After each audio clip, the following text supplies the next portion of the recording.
everyone. Welcome to Coffee with Keep Arizona Blue Student Coalition, where we get into all things politics over a cup of coffee.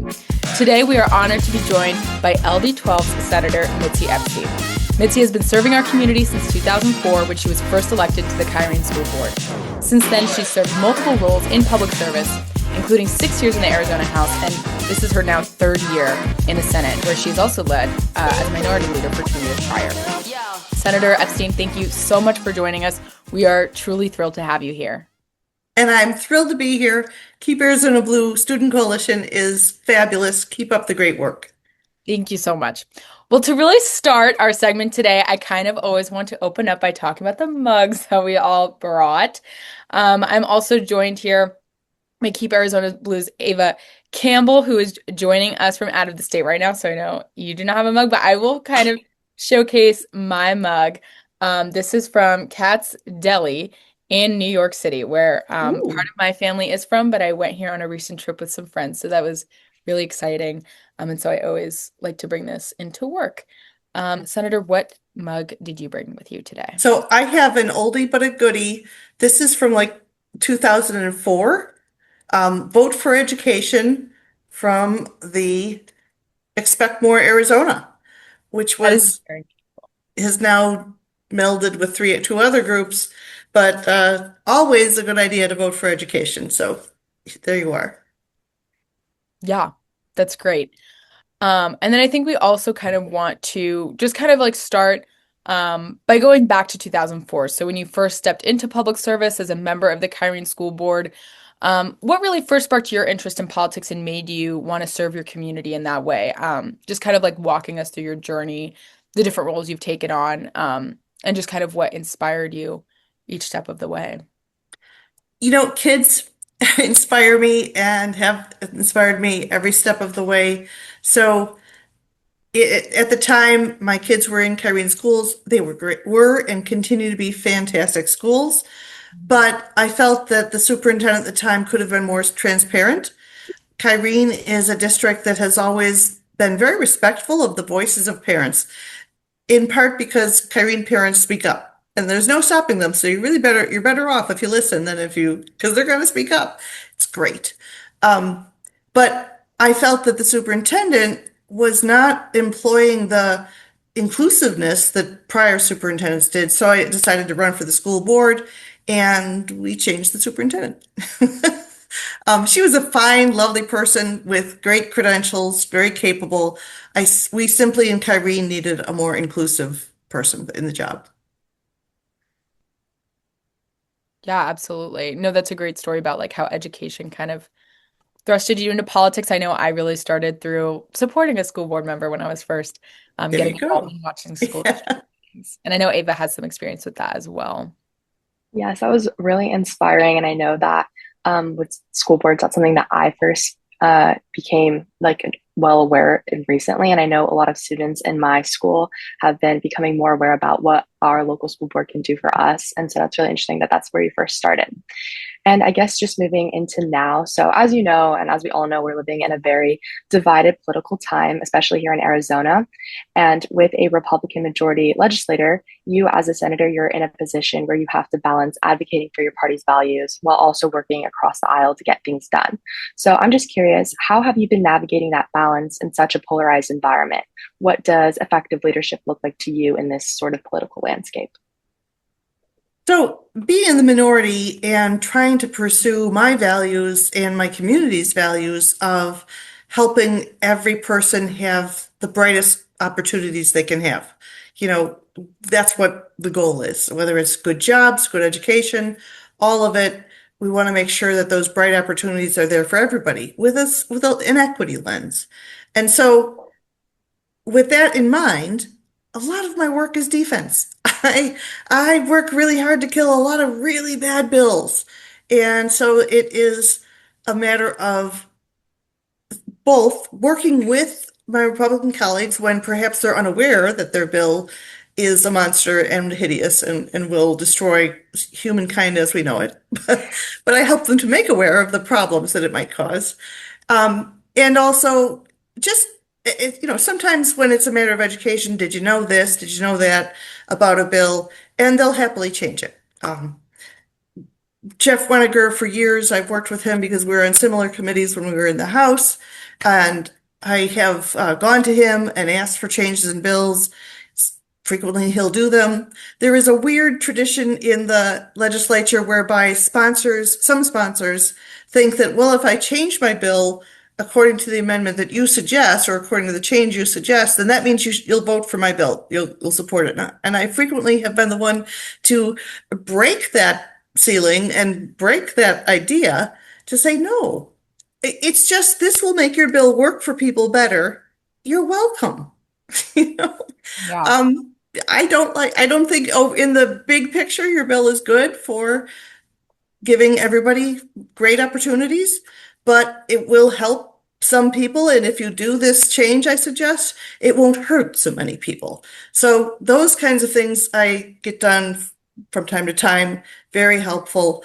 Other times it's just a matter of reaching out to all kinds of media.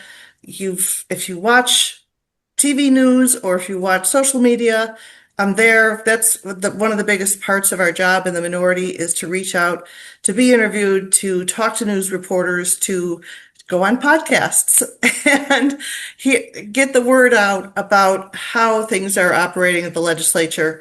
And that's the force, and because people do in the legislature should and still do care about what their voters think.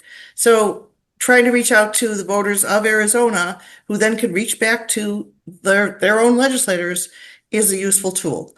And then finally, I did work across the aisle this year to get an education bill passed. Some constituents who actually live in JD's district brought it to me and said, we'd like for this bill to be passed that would help assure that when a parent asks, what are the credentials of your health office people and what training do you require for CPR of your faculty, that the school district should tell them, here's the answer, easy peasy, lemon squeezy, let's move on. And so that's all the bill does. It says that school districts have to tell when parents ask, what are the credentials of your health office person? Now, we did not run into any school districts that were not doing that. They were all already doing that. But by running this through the legislative process, many legislators learned that, oh, you mean the school nurse is not a nurse? You mean some schools don't have a nurse? They don't even have a health aide? But do they have a warm body? And making so many legislators aware that schools need funding for fundamental things like that. I thought it was a wonderful vehicle for that. And going forward, I hope it has always been a great pursuit of mine to help parents to speak up. And this is the law saying, parents, if you ask, they will tell you. So go ahead and speak up. No, that's a great concept. And kind of speaking to education, because I know that is just something you've been so heavily involved in, and just something that you care really deeply about. We know that supporting public schools is important, but really for voters who aren't students, or they say, well, my kid's not in a public school, education funding can just really feel like such a distant issue. And so I know that's, a lot of what you've been championing. How do you get people, that aren't directly impacted by this to care about how they're being indirectly impacted by it? Why should every voter care about supporting, like, our bond and override elections are coming up? That's super important, how it affects the broader community. So what do you say to kind of people to really get them to understand just the importance of funding our schools? Well, I think that it has become more relevant than ever. I have told people for years and listened when they've explained exactly what you've just explained.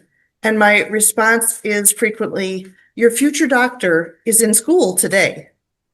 So, especially for the older you get, the more time you spend with doctors, medical doctors. So for those voters who are older folks are great about voting. So we want to make sure that they will get out and vote and will care about schools because their doctor has to have a good education. And that used to be something that resonated, and certainly it resonates with all kinds of folks. So I tell folks, your future doctor is in school today, and that is more relevant than ever. Surely we've seen some people who are now in charge of our National Medical Association, for instance, the CDC, seem to have no concept of how science works, that science is actually proven through evidence and observation. It's not just a conspiracy theory you latch on to. And you shouldn't just assume that because somebody you like said something that that makes it true. So learning basic scientific methods is critical to education. And having a voting population that understands how to make good decisions is critical to all of our lives, because all of these things that we depend on are dependent on people doing their jobs well. And I also tend to bring up, when you go in the grocery store, you assume the roof's going to hold. And somebody had to have a good education to build that roof. Most of the people who were involved in building that structure that you're depending on had a public education. And so that's why we want our public schools to be as strong as they possibly can be. It makes not just our future bright, it makes our right now bright. Yeah, that's a great point. Okay, perfect. And as a student, I just want to say I'm so grateful for all of the work that you and the rest of our legislatures are doing to help with this issue, because I don't think that a lot of adults, like Francesca was saying, who may not be a student themselves or have kids who are students, really understand like how imperative it is for school funding to stay intact. So thank you again so much. And I guess to end on a high note, could you give a recommendation to a shop, a restaurant, potentially like a hangout space in your district that you would recommend to other people?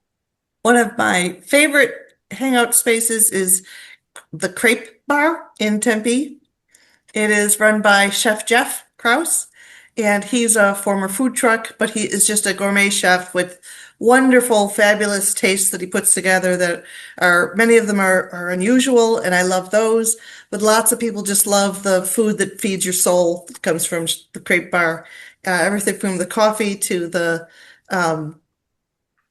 various kinds of sandwiches and crepes. It's fantastic. You will have to check it out. Absolutely. The next time we all get together. Elliot and Rule.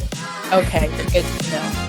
Well, thank you so much, Senator Epstein, for joining us, and thank you, Ava Campbell.